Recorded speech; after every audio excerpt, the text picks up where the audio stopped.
Welcome to विद्या की journey.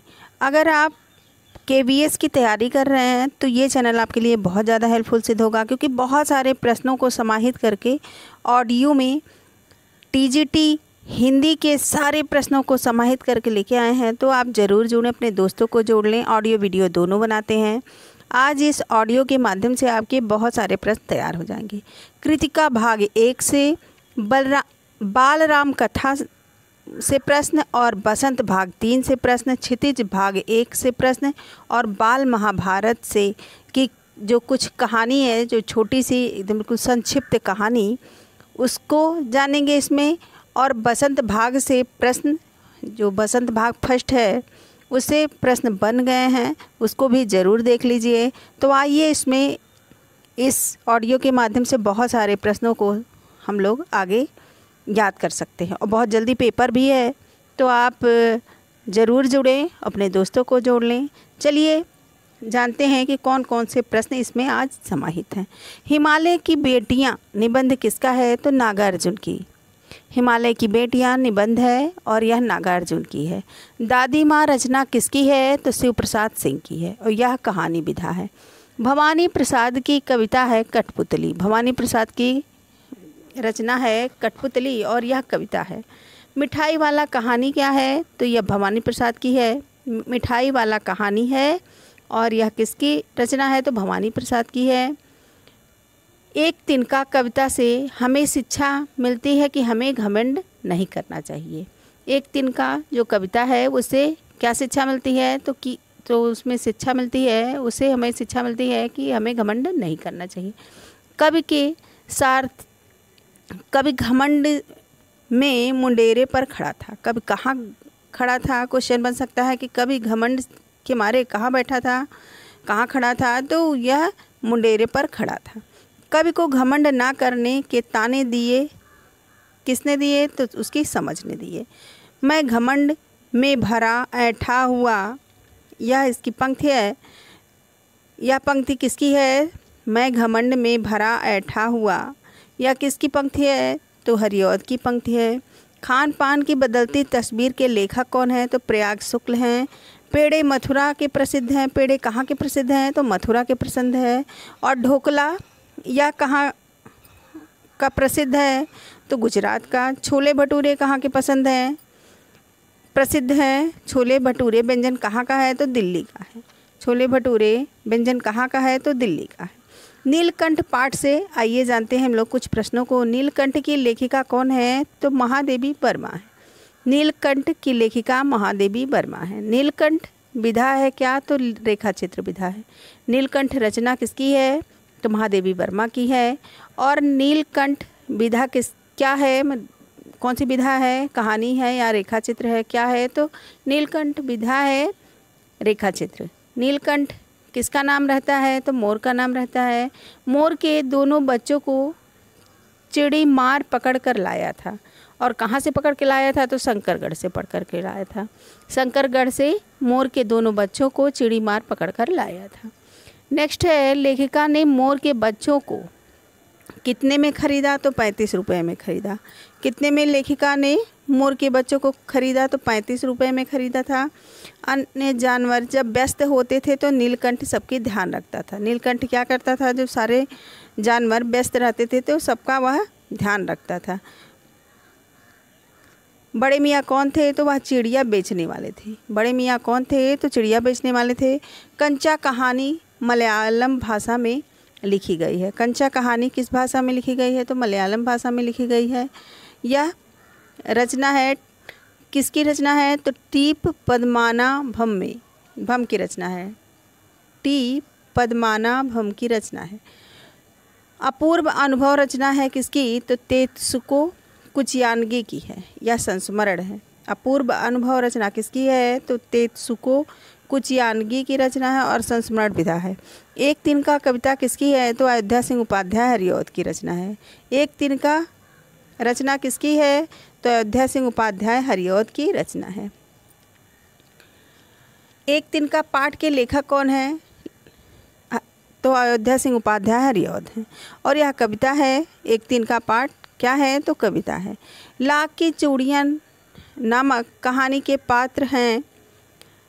Lakh की चूड़ियाँ नामक कहानी के पात्र कौन हैं? तो बदलू है जो चूड़ी बनाने का काम करता है, और जनार्दन है, और रज्जो हैं जो बदलू की पुत्री है। रज्जो है जो बदलू की पुत्री है। बसंत भाग 3 में 18 पाठों में विविध विषय तथा विधाएं समाहित हैं। बसंत भाग 3 से प्रश्नों को जानते हैं। तो बसंत भाग 3 में 18 पाठों में विविध विषय तथा विधाएं समाहित हैं। नंबर 1 पाठ है ध्वनि कविता है। ध्वनि है, और यह क्या है? पहला पाठ का नाम क्या है? तो ध्वनि है। बसंत भाग 3 में पहला पाठ है ध्वनि, जो कविता है, और लेखक इसके सूर्यकांत त्रिपाठी निराला है। ध्वनि है, इसके लेखक सूर्यकांत त्रिपाठी निराला है, और यह कविता है। सेकंड पार्ट है लाख की चूड़ियाँ, यह कहानी विधा है, और यह कामतानाथ की रचना है। किसकी रचना है? तो कामतानाथ की रचना है। लाख की चूड़ियाँ किसकी रचना है? तो कामतानाथ की रचना है, और यह कहानी विधा है। और लाख की चूड़ियाँ में जो पात्र हैं वो हैं बदलू, जनार्दन, रज्जो, और बदलू की पुत्री है रज्जो। बस की यात्रा तीसरा पाठ है बस की यात्रा, यह व्यंग है, हरिशंकर परसाई की रचना है। तीसरा पाठ है बसंत भाग 3 में तीसरा पाठ है बस की यात्रा, यह व्यंग रचना है, और हरिशंकर परसाई की रचना है। हरिशंकर परसाई की रचना बस की यात्रा यातायात की दुर्व्यवस्थाओं पर व्यंग करती है। नेक्स्ट है दीवानों की हस्ती, यह कविता है, कविता विधा है। क्या है? दीवानों की हस्ती। नेक्स्ट पार्ट है दीवानों की हस्ती, यह कविता है, और यह भगवती चरण वर्मा की कविता है। यह भगवती चरण वर्मा की कविता है दीवानों की हस्ती। नेक्स्ट है चिट्ठियों की अनूठी दुनिया। नेक्स्ट है चिट्ठियों की अनूठी दुनिया। चिट्ठियों की अनूठी दुनिया, चिट्ठियों की अनूठी दुनिया, यह निबंध है, और किसका निबंध है? तो अरविंद कुमार सिंह का निबंध है। अरविंद कुमार सिंह का निबंध है चिट्ठियों की दुनिया। भगवान के डाकिए, यह कविता है रामधारी सिंह दिनकर का। भगवान के डाकिए, यह नेक्स्ट पार्ट है भगवान के डाकिए, और यह कविता है, और किसकी कविता है? तो रामधारी सिंह दिनकर की कविता है। चिट्ठियाँ, यह कविता है रामदरस मिश्र का। चिट्ठियाँ यह कविता है, और किसके कविता है? तो रामदरस मिश्र की है। यह केवल पढ़ने के लिए दिया गया है। स्वच्छंद का अर्थ होता है क्या? स्वच्छंद का अर्थ होता है अपनी इच्छा से चलने वाला। स्वच्छंद का अर्थ होता है अपनी इच्छा से चलने वाला। क्या निराश हुआ जाए, नेक्स्ट है क्या निराश हुआ जाए, यह निबंध विधा है। नेक्स्ट पार्ट है क्या निराश हुआ जाए, और यह निबंध विधा है, और इसके लेखक हैं हजारी प्रसाद द्विवेदी। और इसमें क्या दिया गया है? तो ट्रेन और बस की यात्रा का वर्णन किया गया है। इसमें क्या निराश हुआ जाए में ट्रेन और बस की यात्रा का वर्णन किया गया है। नेक्स्ट है यह सबसे कठिन नहीं, यह सबसे कठिन नहीं। नेक्स्ट पार्ट है कि यह सबसे कठिन नहीं, और यह कविता है जया जादवानी की। किसकी कविता है? तो जया जादवानी की कविता है यह सबसे कठिन नहीं। यह कविता है जया जादवानी की। नेक्स्ट है कबीर की साखियाँ, यह रचना है कबीर की। कबीर की साखियाँ रचना किसकी है? तो कबीर की रचना है। कामचोर, यह कहानी है, और किसकी कहानी है? तो इस्मत चुगताई की है। इस्मत चुगताई की कहानी है कामचोर। नेक्स्ट है जब सिनेमा ने बोलना सीखा, यह रचना कैसी है? तो निबंध विधा है, और इसके जो लेखक हैं वो प्रदीप तिवारी हैं। जब सिनेमा ने बोलना सीखा, इसके लेखक प्रदीप तिवारी है, और यह निबंध विधा है। नेक्स्ट है कबीर की साखियों में 5 साखियाँ हैं। कितनी हैं? तो 5 साखियाँ सम्मिलित की गई हैं जो आपके सिलेबस में है, उसको आपको पढ़ना है। कामचोर कहानी में पारिवारिक समस्या को आधार बनाकर लिखी गई है। कामचोर में क्या दर्शाया गया है? तो पारिवारिक समस्या को आधार बनाकर लिखा गया यह कामचोर कहानी है। सुदामा चरित रचना किसकी है? तो यह नरोत्तम दास की है। सुदामा चरित रचना किसकी है? नरोत्तम दास की है, और यह कविता है। सुदामा चरित कविता है, और नरोत्तम दास की कविता है। नेक्स्ट है जहाँ पहिया है, जहाँ पहिया है, यह रचना रिपोर्ताज विधा है। पी साईनाथ की रचना है। जहाँ पहिया है, यह नेक्स्ट पार्ट जो है वो है जहाँ पहिया है, यह रचना रिपोर्ताज विधा है, और पी साईनाथ की रचना है। पी साईनाथ की रचना है, और इन्होंने जहाँ पहिया है उसको अनुवाद किया है। नेक्स्ट है जहाँ पहिया है में स्त्री सशक्तिकरण का एक सजीव उदाहरण प्रस्तुत किया गया है। यहाँ जो जहाँ पहिया है उसमें क्या किया गया है, तो स्त्री सशक्तिकरण का सजीव उदाहरण प्रस्तुत किया गया है। अकबरी लोटा, अकबरी नेक्स्ट पार्ट है अकबरी लोटा। यह हास्य व्यंग कहानी रचना है या हास्य व्यंग कहानी रचना है अकबरी लोटा, और इसके लेखक हैं अन्नपूर्णानंद वर्मा। अन्नपूर्णानंद वर्मा हैं अकबरी लोटा के रचनाकार। नेक्स्ट है सूर के पद। यह क्या है, तो कविता है। सूर के पद यह कविता है और यह सूरदास की कविता है। बसंत भाग 3 से ये सारे प्रश्न बन रहे हैं।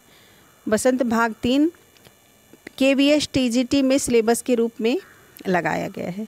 सूर के पद कविता है और सूरदास की रचना है।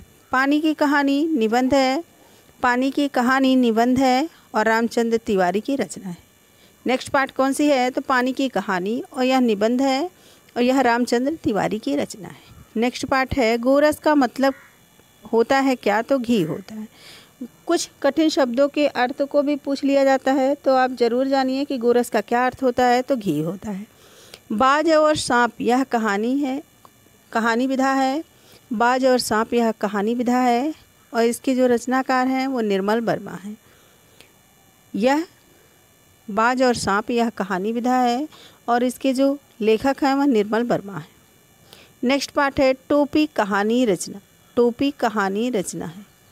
टोपी कहानी यह रचना है, टोपी कहानी रचना है और यह सृंजय है की रचना है। किसकी रचना है, सृंजय की रचना है टोपी, और यह कहानी विधा है। और इसमें 2 पात्र हैं। कौन कौन पात्र हैं, तो गौरैया है और गौरा है। गौरैया है और गौरा है। नेक्स्ट है पत्र लेखन। कुछ पत्र लेखन से भी क्वेश्चन बनते हैं, ये भी सिलेबस में है। तो पत्र लेखन से प्रश्नों को जानते हैं कि कौन कौन से प्रश्न बन सकते हैं। आदिकाल में मनुष्य ढोल बजाकर, आग जलाकर, चिल्लाकर अपना संदेश लोगों तक पहुंचाता था।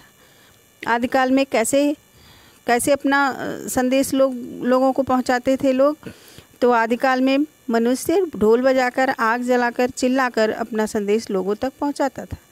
नेक्स्ट है पत्र लेखन क्या है, तो ये एक कला है। पत्र लेखन क्या है, तो एक कला है। सबको पत्र लिखने का तरीका नहीं आता, तो इसलिए पत्र लिखने का तरीका भी एक कला है। नेक्स्ट है पत्र लेखन की विशेषताएं। पत्र लेखन में कौन कौन सी विशेषताएं होनी चाहिए उसको जानते हैं। तो सरलता होना चाहिए और उसमें अस्पष्टता होना चाहिए, संक्षिप्तता होना चाहिए, क्रमबद्धता होना चाहिए, संपूर्णता होना चाहिए, प्रभावशीलता होना चाहिए और रूपरेखा उसके अच्छे हों, जैसे पन्ने अच्छे हों, वर्तनी शुद्धि हो और लिखावट सुंदर और स्पष्ट हो। इस तरह पत्र लेखन की विशेषताएं फिर से जानिए।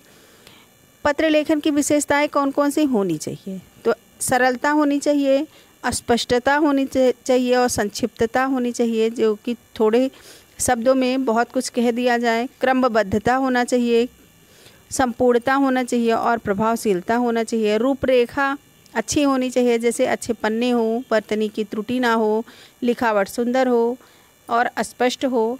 इस तरह की शुद्धि होनी चाहिए।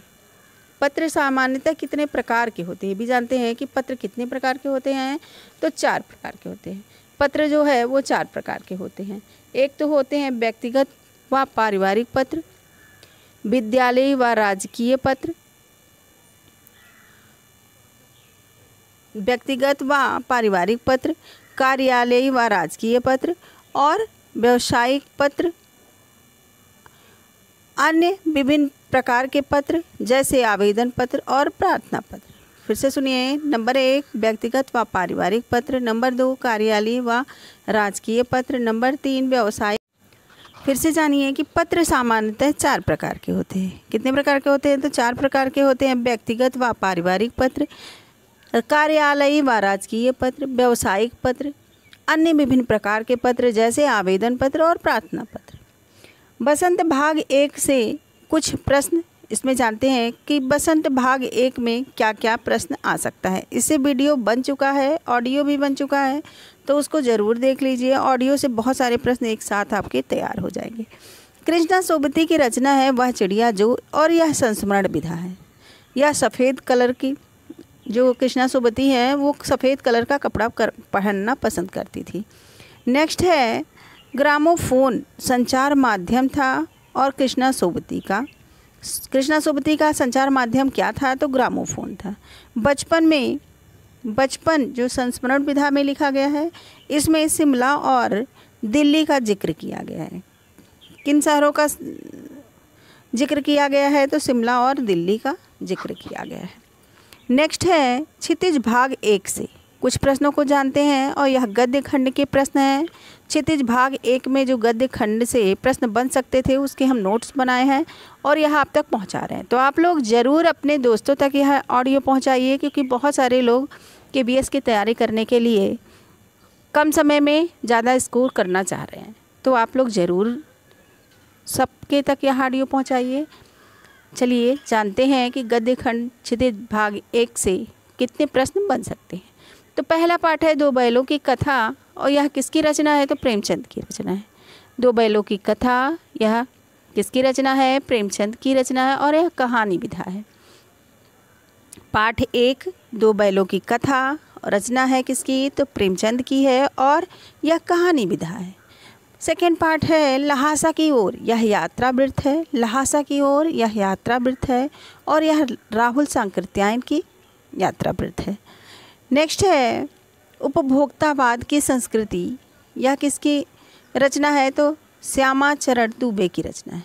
उपभोक्तावाद की संस्कृति यह निबंध विधा है। विधा क्या है इसकी, तो निबंध विधा है, और इसके जो लेखक है वह श्यामा चरण दुबे है। नेक्स्ट है सांवले सपनों की याद। सांवले सपनों की याद, यह संस्मरण विधा है। कौन सी विधा है, तो संस्मरण विधा है, और इसके जो लेखक हैं वह जाकिर हुसैन है। सांवले सपनों की ओर, इसके लेखक जाकिर हुसैन है, और यह संस्मरण विधा है। नेक्स्ट पार्ट है नाना साहब को पुत्री देवी को भस्म कर दिया गया। नाना साहब की पुत्री देवी को भस्म कर दिया गया, यह रिपोर्टाज विधा है, और यह इसकी लेखिका जो है वो चपला देवी है। कौन है, तो चपला देवी हैं। नेक्स्ट पार्ट है प्रेमचंद्र के फटे जूते, यह व्यंग्यात्मक निबंध है। प्रेमचंद्र के फटे जूते यह व्यंग्यात्मक निबंध है, और हरिशंकर परसाई की रचना है। हरिशंकर परसाई की रचना है प्रेमचंद के फटे जूते, यह व्यंग्यात्मक निबंध है, और हरिशंकर परसाई की रचना है। नेक्स्ट पार्ट है मेरे बचपन के दिन, यह महादेवी वर्मा की रचना है, और यह संस्मरण है। मेरे बचपन के दिन, यह महादेवी वर्मा की रचना है, और यह संस्मरण है। एक कुत्ता और एक मैना, यह दलित, फिर से सुनिए, एक कुत्ता और एक मैना, यह ललित निबंध है। कैसे निबंध है, तो ललित निबंध है, और हजारी प्रसाद द्विवेदी की रचना है। एक कुत्ता और एक मैना, यह किसकी रचना है, तो हजारी प्रसाद द्विवेदी की रचना है, और यह ललित निबंध है। ललित निबंध है, मेरे ललित निबंध है एक कुत्ता और एक मैना। नेक्स्ट है प्रेमचंद के बारे में कुछ जानते हैं हम लोग। तो प्रेमचंद का जन्म कब हुआ था, तो 1880 ईस्वी में हुआ था, और यह कहाँ हुआ था, तो बनारस के लम्हे गांव में हुआ था। प्रेमचंद का जन्म 1880 में बनारस के लम्हे गांव में हुआ था। फिर से सुनिए, प्रेमचंद का जन्म सन 1880 में बनारस के लम्हे गांव में हुआ था, और इनकी मृत्यु कब हुई थी, तो 1936 ईस्वी में हुई थी। प्रेमचंद की मृत्यु 1936 ईस्वी में हुई थी, और जन्म 1880 ईस्वी में हुआ था। नेक्स्ट है दो बैलों की कथा में जो पात्र हैं वो कौन कौन से हैं उसको भी जानते हैं। तो दो बैलों की कथा, यह कहानी 5 खंडों में विभक्त है। कितने खंडों में विभक्त है, तो 5 खंडों में विभक्त है, और इसमें जो पात्र संख्या है, पात्र हैं जो दो बैलों की कथा है उसमें पात्र हैं कुछ इस प्रकार है। आइए जानते हैं कि इसमें पात्र कौन कौन से हैं। झूरी है जो किसान रहता है, हीरा है, मोती है, गया, गोई और भैरव और साड़, ये सारे लोग दो बैलों की कथा में पात्र हैं। नेक्स्ट है कुछ कथन को जानते हैं कि कौन से कथन पूछ सकता है। तो कथन को ध्यान से सुनिए और कथन आपको याद हो जाएंगे।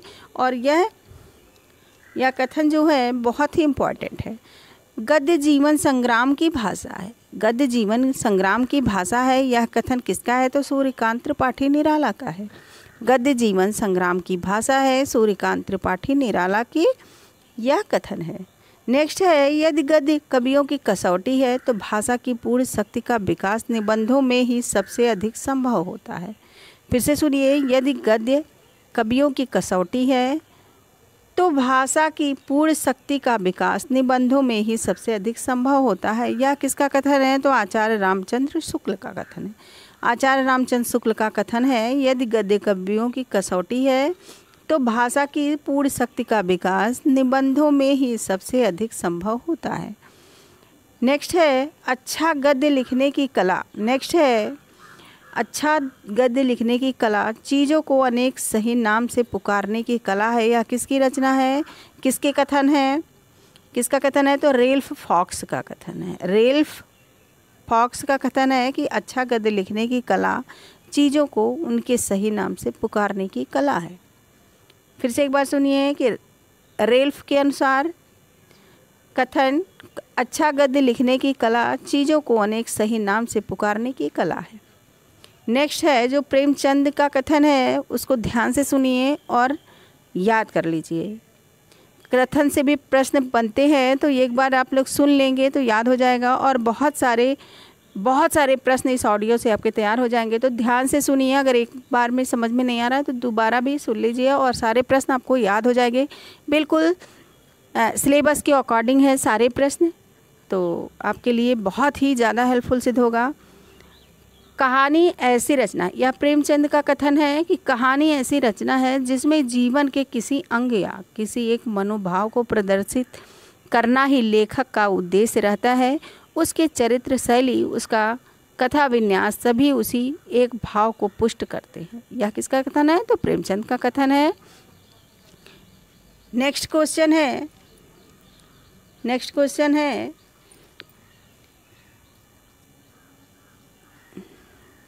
नेत्र कैसा शब्द है? तो पुल्लिंग शब्द है। बहुत सारे प्रश्न आपके ग्रामर से भी आएंगे तो कुछ शब्दों को जान लीजिए कि नेत्र पुल्लिंग शब्द है। नेत्र कैसा शब्द है? तो पुल्लिंग शब्द है। और हिंदी में विराम चिन्हों की संख्या कितनी होती है? तो 20 होती है। और विराम चिन्हों के जो जनक हैं वो कामता प्रसाद हैं। हिंदी में विराम चिन्ह की संख्या कितनी होती है? तो 20 होती है और इसके जनक कामता प्रसाद हैं। पुराने पंथ के पथिक के नाम से जाना जाता है किसको? तो मतीराम को जाना जाता है। पुराने पंथ के पथिक के नाम से किसको जाना जाता है? तो मतीराम को जाना जाता है। हिंदी भाषा और साहित्य के लेखक कौन है? तो श्याम सुंदर दास हैं। हिंदी भाषा और साहित्य के लेखक श्याम सुंदर दास हैं। नेक्स्ट है कृतिका भाग 1 से कुछ प्रश्न हैं। कृतिका भाग 1 से कुछ प्रश्न हैं। तो कृतिका भाग 1 में जो पाठ है वो 5 पाठ है। कितना पाठ सम्मिलित किया गया है आपके सिलेबस में? कृतिका भाग 1 से 5 पाठों को सम्मिलित किया गया है। और नंबर 1 पाठ है इस जल प्रलय में। पहला है कि इस जल प्रलय में, और यह कौन सी विधा है? तो रिपोर्टाज विधा है और फणीश्वर नाथ रेणु की रचना है। इस जल प्रलय में यह रिपोर्टाज विधा है और फणीश्वर नाथ रेणु की रचना है। नेक्स्ट पार्ट है मेरे संग की औरतें यह संस्मरण है। मेरे संग की औरतें यह संस्मरण है और मृदुला गर्ग की रचना है। किसकी रचना है? तो मृदुला गर्ग की रचना है। पाठ दूसरा है मेरे संग की औरतें और यह संस्मरण है और मृदुला गर्ग की रचना है। नेक्स्ट पार्ट है रीढ़ की हड्डी। नेक्स्ट पार्ट कौन सी है? तो रीढ़ की हड्डी है और यह एकांकी विधा है। रीढ़ की हड्डी एकांकी विधा है और जगदीश चंद्र माथुर की रचना है। पार्ट तीसरा है रीढ़ की हड्डी और यह एकांकी विधा है और जगदीश चंद्र माथुर की रचना है। एकांकी कितने अंक का होता है? तो एक ही अंक का होता है जिसे एकांकी कहा जाता है। नेक्स्ट है चौथा पाठ है माटी वाली चौथा पाठ है और यह कहानी विधा है।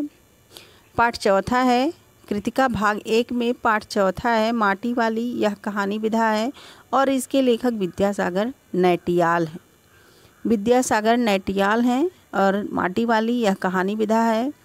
नेक्स्ट पाठ है जो 5वां पाठ है कृतिका भाग 1 में 5वां पाठ है किस तरह आखिरकार मैं हिंदी में आया। यह ललित गद्य है। यह क्या है तो ललित गद्य है। किस तरह आखिरकार मैं हिंदी में आया, यह पाठ 5वां है और यह ललित गद्य है। इसके जो रचनाकार हैं वो हैं शमशेर बहादुर सिंह। शमशेर बहादुर सिंह की रचना है किस तरह आखिरकार मैं हिंदी में आया और यह क्या है तो यह ललित गद्य है, ललित गद्य रचना है। नेक्स्ट है बाल महाभारत से। बाल महाभारत की संक्षिप्त कहानी जो इस ऑडियो के माध्यम से आप लोग जान जाएंगे और अच्छे से सारे इससे जो भी प्रश्न बनते हैं आप बहुत अच्छे से कर ले जाएंगे। तो ये आपके लिए रामबाण साबित होगा। यह ऑडियो आपके लिए बहुत ही हेल्पफुल होगा। तो आप ध्यान से सुनिए सारे, इससे जितने भी पहले नंबर तो आपको कहानी अच्छे से याद हो जाएगी। और वैसे तो महाभारत के बारे में सबको कहानी याद है, लेकिन फिर भी एक संक्षिप्त कहानी फिर से आप लोग सुन के बहुत अच्छे से इसके बनने वाले प्रश्नों को याद कर लेंगे। तो बाल महाभारत यह KBS TGT में सिलेबस के रूप में लगाया गया है। तो आइए इसके बारे में हम लोग जानते हैं। तो स्वाधीन भारत के प्रथम गवर्नर जनरल रहे चक्रवर्ती राजगोपालाचार्य राजा जी के नाम से जाने जाते हैं। यह बाल महाभारत जो है, बाल महाभारत को संपादित किए थे कौन तो राजगोपालाचार्य, और इन्हें राजा जी नाम से भी जाना जाता है। इन्हें राजा जी नाम से भी जाना जाता है। राजा जी का जन्म कब हुआ था तो 8 दिसंबर 1878 को तमिलनाडु के जिला सलेमपुर में होशूर के पास थोराबल्ली गांव में हुआ था। फिर से सुनिए, राजा जी का जन्म 8 दिसंबर 1878 को तमिलनाडु के जिला सलेम में होशूर के पास थोराबल्ली गांव में हुआ था। शिक्षा और पेशे से वकील राजा जी की मुलाकात गांधी जी से सन 1919 में हुई। कब हुई तो सन 1919 में इनकी मुलाकात गांधी जी से हुई और गांधी जी के प्रभाव में आकर वे असहयोग आंदोलन 1920 में शामिल हो गए। असहयोग आंदोलन कब हुआ तो 1920 में हुआ और उसमें ये शामिल हो गए कौन तो राजगोपालाचार्य, जिनका नाम राजा जी भी था। शीघ्र ही राजा जी की गिनती स्वाधीनता संग्राम के दिग्गज नेताओं में होने लगी। तमिलनाडु के इस मेधावी वकील को महात्मा गांधी का उत्तराधिकारी भी कहा जाने लगा। फिर से सुनिए कि तमिलनाडु के इस मेधावी वकील को, यह वकील थे और इन्हें महात्मा गांधी का उत्तराधिकारी भी कहा जाने लगा। सन 1937 में राजा जी को मद्रास प्रेसिडेंसी का प्रधानमंत्री बनाया गया। आगे चलकर जब 1946 में पहली अंतरिम सरकार बनी उसमें ये भी शामिल थे। कौन शामिल था तो राजा जी, जिनका नाम राजगोपालाचार्य था, ये शामिल हुए। 1948 में वे देश के पहले भारतीय गवर्नर जनरल बनाए गए। क्वेश्चन आ सकता है कि 1948 में देश के पहले भारतीय गवर्नर जनरल कौन थे तो राजगोपालाचार्य थे। उनकी सेवाओं के लिए उन्हें 1954 में भारत रत्न की उपाधि दी गई। कब दी गई? राजगोपालाचार्य को भारत रत्न की उपाधि कब दी गई तो 1954 ईस्वी में दी गई। ये जीके का भी प्रश्न है, तो जीके भी पूछा जाएगा केबीएस में, जो पीआरटी में है और जो टीजीटी का एग्ज़ाम दे रहे हैं उसमें भी है। जीके भी पूछा जाएगा, तो आपके लिए जीके के लिए भी यह बहुत ध्यान से सुनिए तो याद हो जाएगा। 1954 में भारत रत्न की उपाधि दी गई किसको तो राजगोपालाचार्य जी को। राजा जी बहुमुखी प्रतिभा के धनी थे। राजा जी क्या थे तो बहुमुखी प्रतिभा के धनी थे। इन्होंने तमिल और अंग्रेजी दोनों भाषाओं में समान रूप से लिखा है। किन किन भाषाओं में इन्होंने लिखा है राजा जी किन किन भाषाओं में लिखे हैं? तो तमिल और अंग्रेजी दोनों भाषाओं में लिखे हैं। ये सारे प्रश्न ऐसे भी पूछ सकता है कि राजा जी किन भाषाओं में अपना लिखे हैं? तो ये तमिल और अंग्रेजी में लिखे हैं। आप ध्यान से सुनिए तो क्वेश्चन आप आराम से लगा सकते हैं। विशेषकर महाकाव्यों और पुराणों पर आधारित उनकी कथाएं बहुत लोकप्रिय हुई हैं। उनकी प्रसिद्ध पुस्तकें रामायण और महाभारत कथा तमिल के साथ साथ अंग्रेजी में भी प्रकाशित हुई हैं। तमिल के साथ साथ अंग्रेजी में भी इनकी रचनाएं प्रकाशित हुई हैं। महाभारत कथा का अंग्रेजी से हिंदी में अनुवाद किसने किया? तो सोम सुंदरम ने किया। फिर से सुनिए, इम्पॉर्टेंट प्रश्न है कि महाभारत कथा का अंग्रेजी से हिंदी में अनुवाद किसने किया? तो सोम सुंदरम ने किया। सोम सुंदरम ने किया। नेक्स्ट है, महाभारत कथा का संक्षिप्त रूप है क्या? तो बाल महाभारत कथा। महाभारत कथा का संक्षिप्त रूप है बाल महाभारत कथा, जिसको हम आगे प्रश्नों के माध्यम से भी और कहानी के माध्यम से आप लोगों तक पहुंचा रहे हैं। तो आप लोग ज़रूर अच्छे से सुनिए और सारे प्रश्न याद हो जाए। फिर से सुनिए, महाभारत कथा का संक्षिप्त रूप है बाल महाभारत कथा। महाभारत की कथा महर्षि पराशर के कीर्तिमान पुत्र वेद व्यास की देन है। महर्षि पराशर के पुत्र कौन थे? तो वेद व्यास थे और उन्हीं की यह देन है। व्यास जी ने महाभारत की यह कथा सबसे पहले अपने पुत्र को सुनाया, सुखदेव को। व्यास जी के पुत्र कौन थे? तो सुखदेव थे, जिनको इन्होंने भारत की यह कथा सबसे पहले अपने पुत्र सुखदेव को कंठस्थ कराई और बाद में अपने दूसरे शिष्यों को। नेक्स्ट है, मानव जात में महाभारत की कथा का प्रसार महर्षि वैशंपायन के द्वारा हुआ। किसके द्वारा हुआ? तो वैशंपायन के द्वारा हुआ। वैशंपायन कौन थे? तो व्यास जी के प्रमुख शिष्य थे। मानव जाति में महाभारत कथा का प्रसार हुआ वो महर्षि वैशंपायन के द्वारा हुआ और महर्षि वैशंपायन जो थे वो व्यास जी के प्रमुख शिष्य थे। नेक्स्ट है, ऐसा माना जाता है कि महाराजा परीक्षित के पुत्र जन्मेजय ने एक बड़ा यज्ञ किया।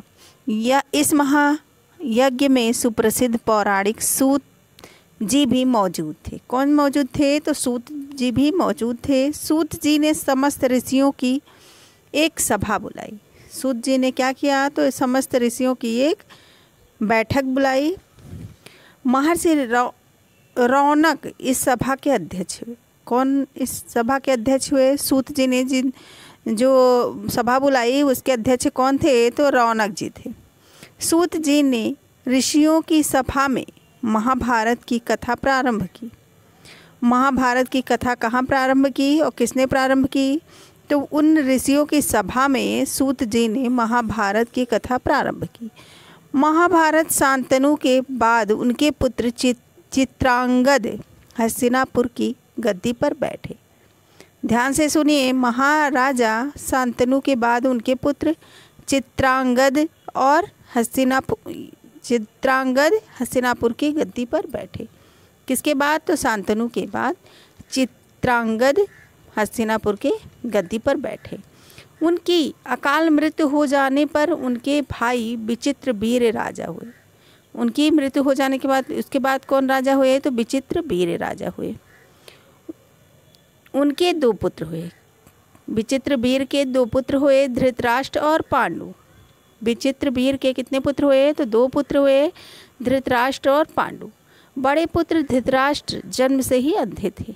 बड़े पुत्र थे धृतराष्ट्र और वह कैसे थे? तो जन्म से अंधे थे। इसलिए इस समय की नीति के अनुसार पांडु को गद्दी पर बैठाया गया। उन्हें अंधा होने के नाते क्या किया गया? पांडु को गद्दी पर बैठाया गया। पांडु ने कई वर्षों तक राज्य किया। पांडु ने क्या किया? तो कई वर्षों तक वहाँ राज्य किया। उनकी दो रानियाँ थी। पांडु की दो रानियाँ थी, एक कुंती थी और एक माद्री। इसके बाद कुछ समय बाद तक वो जो राज्य करते रहे। पांडु अपने किसी अपराध के प्रायश्चित के लिए तपस्या करने कहाँ गए? तो जंगल में गए। पांडु कुछ दिन राज्य को देखने के बाद जंगल में चले गए और दोनों रानियां भी उनके साथ चली गईं। दोनों रानियां का नाम क्या था? तो कुंती और माद्री था। दोनों भी उनके साथ पांडु के साथ चली गई जंगल में। वनवास के समय कुंती और माद्री ने 5 पांडवों को जन्म दिया। कुंती और माद्री ने कितने पांडवों को जन्म दिया? तो 5 पांडवों को जन्म दिया। इसके बाद कुछ समय बीतने के बाद पांडु की मृत्यु हो गई। कुछ समय बीत जाने के बाद क्या हो गया? तो पांडु की मृत्यु हो गई और 5 पांडव अनाथ हो गए। 5 पांडव क्या हो गए? तो अनाथ हो गए। लेकिन इनका लालन पालन जंगल के ऋषि मुनियों ने किया, इन्हें पढ़ाया और इन्हें सब कुछ धनुर्विद्या भी सिखाया। जब युधिष्ठिर 16 वर्ष के हुए तो ऋषियों ने 5 कुंवारों को हस्तिनापुर ले जाकर पितामह भीष्म को सौंप दिया। जब ये कुछ बड़े हो गए, ये जो 5 पांडव थे बड़े हो गए, तो हस्तिनापुर ले जाकर उन ऋषियों ने पहुंचा दिया। किसके पास? तो भीष्म पितामह के पास। 5 पांडव बुद्धि में तेज और शरीर से बली थे। 5 पांडव कैसे थे? तो बुद्धि में बहुत तेज थे और शरीर से भी बलशाली थे। उनकी प्रखर बुद्धि और मधुर स्वभाव ने सबको मोह लिया था। उनकी प्रखर बुद्धि ने और उनके जो स्वभाव थे वो बहुत अच्छे थे, इसलिए सबको मोह लिए थे। यह देखकर धृतराष्ट्र के पुत्र कौरव उनसे जलने लगे। किससे जलने लगे? तो पांडु से जलने लगे। जो पांडव थे, जो 5 पांडव थे, उनसे जलने लगे। उन्होंने पांडवों को तरह तरह के कष्ट पहुंचाना शुरू कर दिया। जो कौरव थे वो पांडवों को कष्ट देना शुरू कर दिया। दिन प्रतिदिन कौरव और पांडवों के बीच की जो वैरता थी वो बढ़ती गई। अंत में पितामह दोनों को समझाया और संधि कराई। अंत में क्या हुआ? तो पितामह ने दोनों को समझाया, ने दोनों तरफ यानी पांडव और कौरवों को समझाया और संधि करा दी। भीष्म के आदेश के अनुसार राज्य के 2 हिस्से किए गए। भीष्म के आदेश के अनुसार क्या हो गया? तो राज्य के 2 हिस्से किए गए।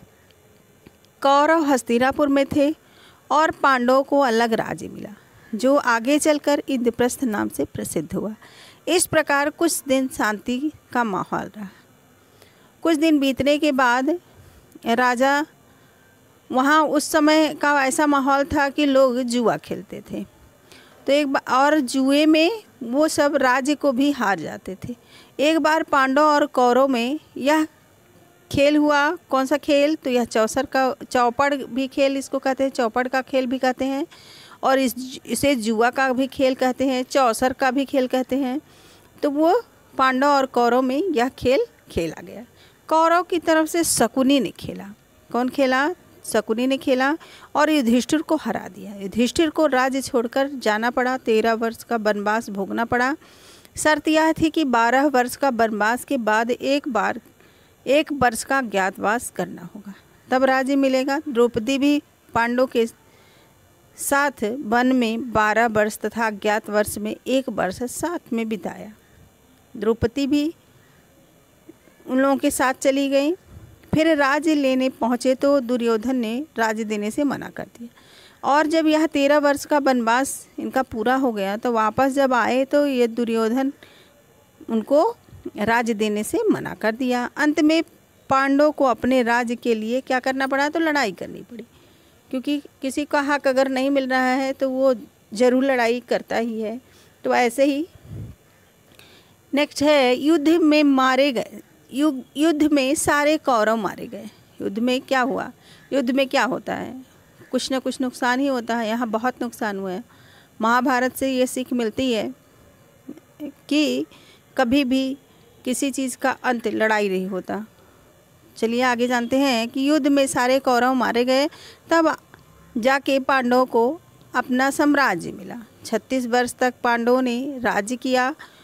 फिर अपने पोते परीक्षित को राज्य देकर द्रौपदी के साथ तपस्या करने हिमालय चले गए। किसके साथ? तो द्रौपदी के साथ हिमालय चले गए।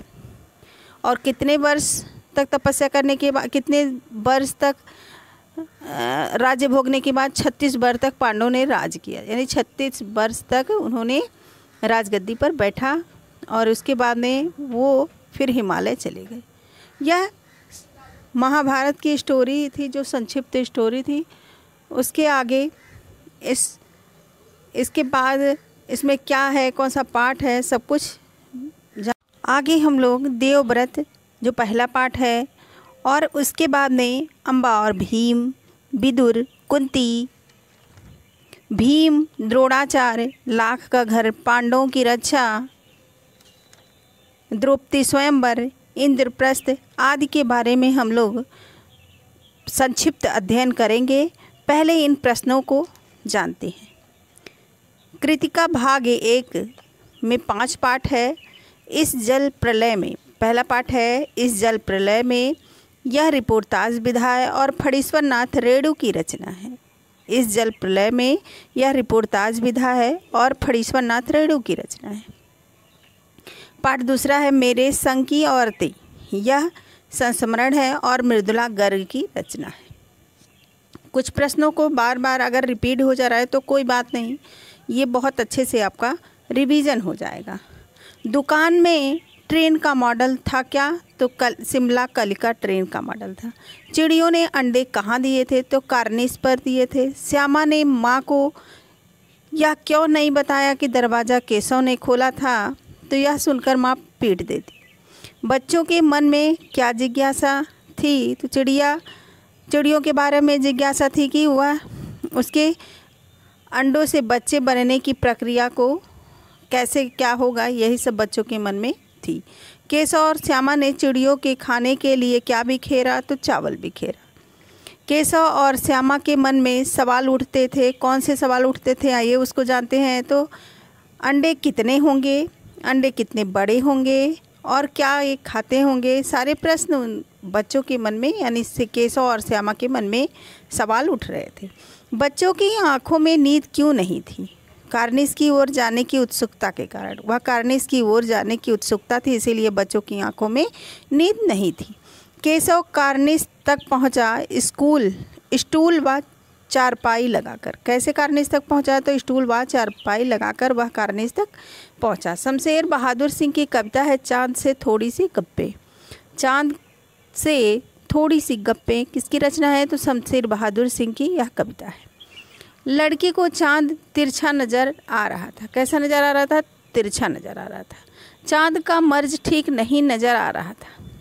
सिमत का अर्थ क्या होता है? सिमत का अर्थ होता है दिशा या ओर।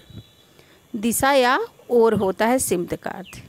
आपको बीमारी है, इस पंक्ति के अनुसार बीमारी है किसको? तो चांद को। चांद से थोड़ी सी गप्पे, इससे यह सारे प्रश्न हैं। तो आपको बीमारी है, इस पंक्ति के अनुसार बीमारी किसको है? तो चांद को है। बालिका के अनुसार चांद ने बालिका को क्या समझा? तो बुद्धू समझा। बालिका के अनुसार चांद ने बालिका ने चांद को क्या समझा? तो बुद्धू समझा। चांद अपनी पोशाक किस तरफ फैलाया था? तो चारों तरफ फैलाया था। चांद का जो वस्त्र था वो कैसे था? वह तारों से जड़ा था। चांद का वस्त्र कैसा था? तो तारों से जड़ा था। चांद का वस्त्र तारों से जड़ा था। नेक्स्ट है, राहुल सांकृत्यायन के बारे में जानते हैं। इनके बारे में भी पूछा जाएगा। तो राहुल सांकृत्यायन का जन्म 1893 ईस्वी में हुआ था। और कहाँ हुआ था? तो ननिहाल में हुआ था। जो पंदहा गांव का नाम क्या था? तो पंदहा था। और ज़िला आजमगढ़। आजमगढ़ कहाँ है? तो उत्तर प्रदेश में है। उनका पैतृक गांव कनैला था। ये जो राहुल सांकृत्यायन थे, इनका पैतृक गांव कहाँ था? तो पनैला था। फिर से जानिए कि राहुल सांकृत्यायन का जन्म 1893 ईस्वी में इनके ननिहाल में हुआ था, पंदहा गांव में। और ज़िला आजमगढ़, यह जो उत्तर प्रदेश में है। और इनके पैतृक गांव जो था वो कनैला था। राहुल सांकृत्यायन का मूल नाम था केदार पांडे। केदार पांडे किसका नाम था? तो राहुल सांकृत्यायन का नाम था। राहुल सांकृत्यायन की शिक्षा काशी, आगरा और लाहौर में हुई। राहुल सांकृत्यायन की शिक्षा कहाँ हुई? तो काशी, आगरा और लाहौर में हुई। 1930 में इन्होंने श्रीलंका जाकर बौद्ध धर्म ग्रहण कर लिया। श्रीलंका जाकर कौन बौद्ध धर्म ग्रहण कर लिया? तो राहुल सांकृत्यायन ने श्रीलंका जाकर बौद्ध धर्म ग्रहण कर लिया। तब से इनका नाम राहुल सांकृत्यायन पड़ गया। पंडित राहुल सांकृत्यायन पड़ गया। इस प्रकार राहुल सांकृत्यायन से जो प्रश्न बन जाएंगे तो आप बहुत आसानी से और बहुत आसान तरीके से याद कर सकते हैं। चलिए, बालराम कथा भी आपके सिलेबस में है, यानी टीजीटी केवीएस में अगर आप पेपर देने वाले हैं तो उसमें सिलेबस के रूप में बालराम कथा भी है। इससे कुछ प्रश्नों को जानते हैं। तो एनसीईआरटी ने कुल पुस्तकों रखा गया है, एनसीईआरटी में इस पुस्तक को रखा गया है। इसके लेखक कौन है? तो मधुकर उपाध्याय हैं। बालराम कथा के लेखक है मधुकर उपाध्याय। और मधुकर उपाध्याय का जन्म हुआ था 1956 ईस्वी में। कहाँ हुआ था? तो अयोध्या में हुआ था। मधुकर उपाध्याय का जन्म अयोध्या में हुआ था और 1956 ईस्वी में हुआ था। और बालराम कथा में जो विषय है, विषय सूची दिया गया है, वो क्या क्या है उसको भी जानते हैं। अवधपुरी में राम, पहला है अवधपुरी में राम, दूसरा है जंगल और जनकपुर, तीसरा है दो वरदान, फिर राम का वनगमन, उसके बाद है चित्रकूट में भरत, चित्रकूट में भरत, फिर है सोने का हिरण, नेक्स्ट है सीता की खोज, फिर है राम और सुग्रीव लंका में, फिर है हनुमान लंका विजय, हनुमान लंका विजय, फिर है दंडक वन में 10 वर्ष, राम का राज्याभिषेक। ये सारी विषय सूची है बालराम कथा की। और आगे भी बहुत सारे प्रश्नों को ऑडियो या वीडियो में बनाएंगे, तो आप लोग ज़रूर जुड़िए और ज़्यादा से ज़्यादा शेयर करिए। एक ऑडियो से बहुत सारे प्रश्न आपके तैयार हो जाएंगे। तो विषय सूची को एक बार फिर से जानते हैं कि अवधपुरी में राम, जंगल और जनकपुर, दो वरदान, राम का वनगमन, चित्रकूट में भरत, सोने का हिरण, सीता की खोज, राम और सुग्रीव, लंका में हनुमान, लंका विजय, दंडक वन में 10 वर्ष, राम का राज्याभिषेक। ये सारी विषय सूची है बालराम कथा की। नेक्स्ट है क्षितिज भाग 2, जो गद्य खंड से कुछ प्रश्नों को जानते हैं। क्षितिज भाग 2 भी KVS TGT में लगाया गया है। तो ये गद्य खंड के कुछ प्रश्न हैं क्षितिज भाग 2 की। नेताजी का चश्मा है, इसके लेखक कौन है? तो स्वयं प्रकाश है। पहला पाठ क्या है? तो नेताजी का चश्मा है और इसके लेखक स्वयं प्रकाश है। क्षितिज भाग 2 में पहला पाठ क्या है? तो नेताजी का चश्मा है और इसके लेखक हैं स्वयं प्रकाश। स्वयं प्रकाश का जन्म कब हुआ था? तो 1947 ईस्वी में हुआ था, मध्य प्रदेश के इंदौर में हुआ था। स्वयं प्रकाश का जन्म 1947 ईस्वी को मध्य प्रदेश के इंदौर में हुआ था। स्वयं प्रकाश की प्रमुख कहानी संग्रह है। कौन सी कहानी संग्रह है स्वयं प्रकाश की? आइए जानते हैं। तो स्वयं प्रकाश की कहानी है सूरज कब निकलेगा, आएंगे अच्छे दिन भी, आदमी जात का आदमी। फिर से जानिए, सूरज कब निकलेगा, आएंगे अच्छे दिन भी, आदमी जात का आदमी। ये सारी रचना कहानी संग्रह है और स्वयं प्रकाश की कहानी संग्रह है। सूरज कब निकलेगा, आएंगे अच्छे दिन भी, आदमी जात का आदमी। नेक्स्ट है नेताजी सुभाष चंद्र बोस की प्रतिमा संगमरमर की बनी थी। नेताजी सुभाष चंद्र बोस की प्रतिमा कैसे बनी थी? तो यह संगमरमर की बनी थी। मूर्ति का चश्मा रोज़ कैप्टन बदलता था। मूर्ति का चश्मा कौन बदलता था? तो रोज़ कैप्टन बदलता था। हलदार साहब का कथन क्या है? तो हलदार साहब का कथन है, वाह भाई क्या आइडिया है, मूर्ति कपड़े नहीं बदल सकती लेकिन चश्मा बदल ही सकती है। यह किसका कथन है? तो हलदार साहब का कथन है। क्वेश्चन पूछ सकता है, कथन से भी क्वेश्चन बनते हैं, तो ध्यान से सुनिए कि वाह भाई क्या आइडिया है, मूर्ति कपड़े नहीं बदल सकती लेकिन चश्मा बदल ही सकती है। यह किसका कथन है? तो हलदार साहब का कथन है। नेक्स्ट है नेताजी की मूर्ति को मोतीलाल ने बनाया था। नेताजी की मूर्ति कौन बनाया था? तो मोतीलाल ने बनाया था। वसुधा पत्रिका के संपादनकर्ता कौन है? तो स्वयं प्रकाश हैं। स्वयं प्रकाश की संपादनकर्ता हैं वसुधा पत्रिका के। स्वयं प्रकाश को पुरस्कार मिला है कौन कौन सा है? तो राजस्थान साहित्य अकादमी पुरस्कार मिला है तथा वनमाली पुरस्कार मिला है। राजस्थान साहित्य अकादमी पुरस्कार किसको मिला? तो स्वयं प्रकाश को मिला। और वनमाली पुरस्कार किसको मिला? तो स्वयं प्रकाश को मिला है। नेक्स्ट है बीच में विनय तथा ईंधन। बीच में विनय तथा ईंधन, ये इनकी उपन्यास विधा है। किसकी? तो स्वयं प्रकाश की रचना है और उपन्यास विधा है बीच में विनय तथा ईंधन। नेक्स्ट है बाल गोविंद भगत। यह दूसरा पाठ है बाल गोविंद भगत और यह रचना है रामवृक्ष बेनीपुरी की। रचना है राम वृक्ष बेनीपुरी की, बाल गोविंद भगत। बाल गोविंद भगत किसकी रचना है? तो राम वृक्ष बेनीपुरी की रचना है। नेक्स्ट है राम वृक्ष बेनीपुरी का जन्म। नेक्स्ट क्वेश्चन है कि राम वृक्ष बेनीपुरी का जन्म कब हुआ था? तो 1899 में बेनीपुर गांव में हुआ था। बेनीपुर गांव में हुआ था राम वृक्ष बेनीपुरी का जन्म। इनका निधन हुआ था 1968 ईस्वी में। निधन कब हुआ? राम वृक्ष बेनीपुरी का निधन हुआ 1968 ईस्वी में। इसे भी प्रश्न बन सकते हैं, तो ध्यान से सुनिए, सारे याद हो जाएंगे। राम वृक्ष बेनीपुरी का जन्म 1899 ईस्वी में और मृत्यु 1968 ईस्वी में। रेखा चित्र विधा है बाल गोविंद भगत। बाल गोविंद भगत कौन सी विधा है? तो रेखा चित्र विधा है। लोक संस्कृति, मनुष्यता और सामूहिक चेतना का प्रतीक है बाल गोविंद भगत। ग्रामीण जीवन की सजीव झांकी को लेखक इस पाठ के माध्यम से दिखाना चाहता है। ध्यान से सुनिए कि इस पाठ के माध्यम से लेखक क्या दिखाना चाहता है? तो ग्रामीण जीवन की सजीव झांकी को लेखक इस पाठ के माध्यम से दिखाना चाहता है। नेक्स्ट है बाल गोविंद मझले कद के गोरे थे। बाल गोविंद कैसे थे? तो मझले कद के गोरे थे। बाल गोविंद तुलसी के जड़ों की माला पहनते थे। बाल गोविंद क्या पहनते थे? तो तुलसी के जड़ों की माला पहनते थे। नेक्स्ट है जाग रहा है, यह कथन किसका है? या किसने गाया? जाग रहा है, जगा रहा है, सॉरी, जाग रहा है, जगा रहा है, या किसने गाया? तो बाल गोविंद भगत ने गाया। नेक्स्ट है सामाजिक रूढ़ियों पर प्रहार करता है लेखक बाल गोविंद भगत पाठ के माध्यम से। बाल गोविंद भगत पाठ के माध्यम से क्या करता है लेखक? क्या करता है? तो सामाजिक रूढ़ियों पर प्रहार करता है। नेक्स्ट है राम वृक्ष बेनीपुरी की कुछ रचनाओं को जानते हैं। तो संस्मरण इसका है, राम वृक्ष बेनीपुरी की संस्मरण है, रचना है जंजीर एवं दीवारें। संस्मरण है जंजीर एवं दीवारें। रेखा चित्र है माटी की मूर्तें। यात्रा वृत्तांत है पैरों में पंख बांधकर।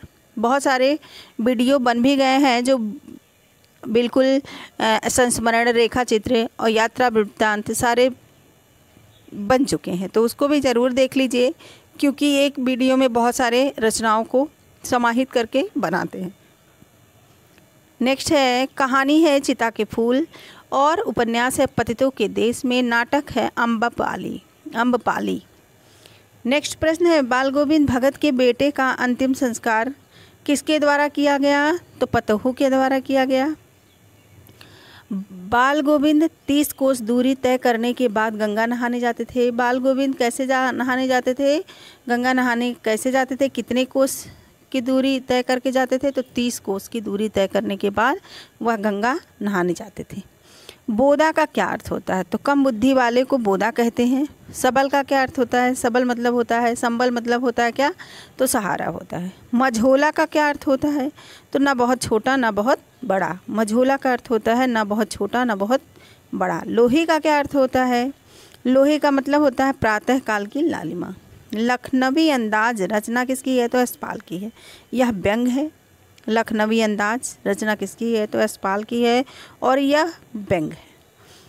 यशपाल का जन्म 1903 ईस्वी में पंजाब के फिरोजपुर छावनी में तथा मृत्यु 1976 ईस्वी में हुआ था। ध्यान से सुनिए कि यशपाल का जन्म 1903 ईस्वी में पंजाब के फिरोजपुर छावनी में तथा मृत्यु 1976 में हुआ था।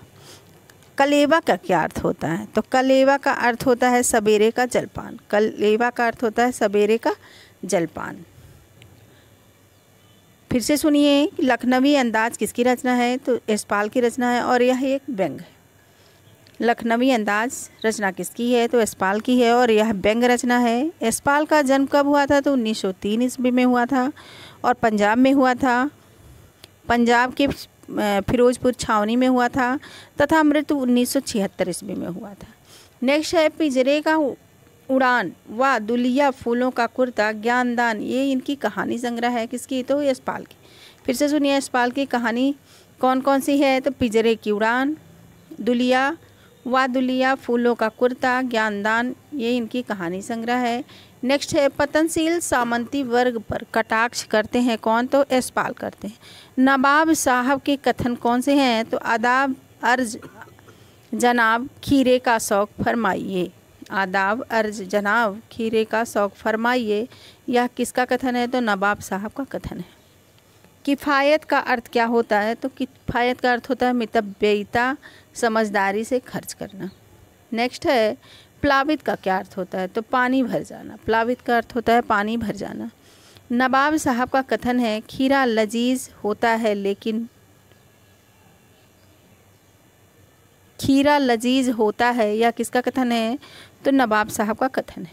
नेक्स्ट है शकील का क्या अर्थ होता है? तो आसानी से ना पचने वाले को क्या कहते हैं? तो शकील कहते हैं। आसानी से ना पचने वाले को शकील कहते हैं। नेक्स्ट है कंचा कहानी मलयालम भाषा में लिखी गई थी। यही कंचा कहानी किस भाषा में लिखी गई थी? तो मलयालम भाषा में लिखी गई थी। वह चिड़िया जो के लेखक कौन है? तो केदारनाथ अग्रवाल है। बचपन संस्मरण है, यह कृष्णा सोबती की रचना है। नादान दोस्त प्रेमचंद की रचना है, ये कहानी विधा है। नादान दोस्त यह किसकी रचना है? तो प्रेमचंद की रचना है। और यह कहानी है केशव श्यामा, ये भाई बहन रहते हैं, और चिड़िया की कहानी है। चांद से थोड़ी सी गप्पे, यह शमशेर बहादुर सिंह की कविता है। 10-12 साल की लड़की का वर्णन किया गया है।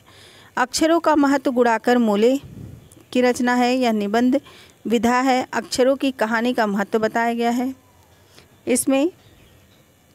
इस प्रकार बहुत सारे प्रश्नों को आप तैयार कर सकते हैं, तो ध्यान से सारे प्रश्नों को सुनिए और सारे याद हो जाएंगे, क्योंकि इसमें बहुत सारे प्रश्न आपके एक ही ऑडियो से तैयार हो जाएंगे। सारे सिलेबस के अकॉर्डिंग सारे प्रश्न हैं। जाबिर क्षितिज भाग 1, क्षितिज भाग 1 से कुछ प्रश्नों को जानते हैं। तो जाबिर हुसैन की रचना है सांवले सपनों की याद। क्षितिज भाग 1 जो सिलेबस में है टीजीटी केवीएस टीजीटी में सिलेबस के रूप में क्षितिज भाग 1 है, और उससे कुछ प्रश्नों को जानते हैं आगे। तो जाबिर हुसैन की रचना कौन सी है? तो सांवले सपनों की याद। सांवले सपनों की याद रचना है जाबिर हुसैन की, और यह डायरी शैली में लिखा गया संस्मरण है। यह डायरी शैली में लिखा गया संस्मरण है सांवले सपनों की याद। नेक्स्ट है सलीम अली प्रसिद्ध पक्षी वैज्ञानिक थे। सलीम अली प्रसिद्ध पक्षी वैज्ञानिक थे। इनका जन्म 1945 ईस्वी में हुआ था। सलीम अली कौन थे? तो पक्षी वैज्ञानिक थे, और इनका जन्म 1945 ईस्वी में हुआ था। शोख का क्या अर्थ होता है? शोख का अर्थ होता है चंचल। शोख का अर्थ होता है चंचल। फॉल ऑफ ए स्पैरो आत्मकथा किसकी है? तो सालिम अली का है। सलीम अली का किसका है? तो सलीम अली का है। सलीम अली का जो आत्मकथा है, सलीम अली की आत्मकथा है fall of A sparrow. Next है प्रेमचंद के फटे जूते।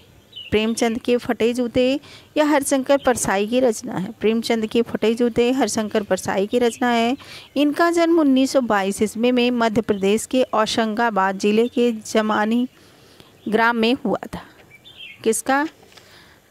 हरिशंकर परसाई का जन्म कहाँ हुआ था? तो 1922 ईस्वी में मध्य प्रदेश के होशंगाबाद जिले के जमानी ग्राम में हुआ था। निधन कब हुआ था? तो 1995 ईस्वी में हुआ था। नेक्स्ट है हरिशंकर परसाई जी ने वसुधा नाम की पत्रिका निकाली, वह जबलपुर से निकाली।